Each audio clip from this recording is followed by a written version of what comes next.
वळूया पुढल्या बातमीकडे। रेल्वेचे RICTC ॲप आणि वेबसाईट कोलमडली आहे। दिवाळी आणि छठ पूजेनिमित्तानं प्रवास करणाऱ्यांची यामुळे मोठी गैरसोय होतीये।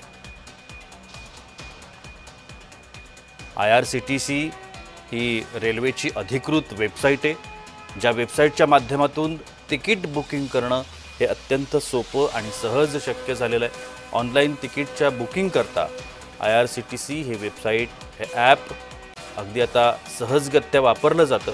मात्र आता तीच वेबसाईट कोलमडल्यामुळं दिवाळीनिमित्तानं आणि छठ पूजेनिमित्तानं राज्यातून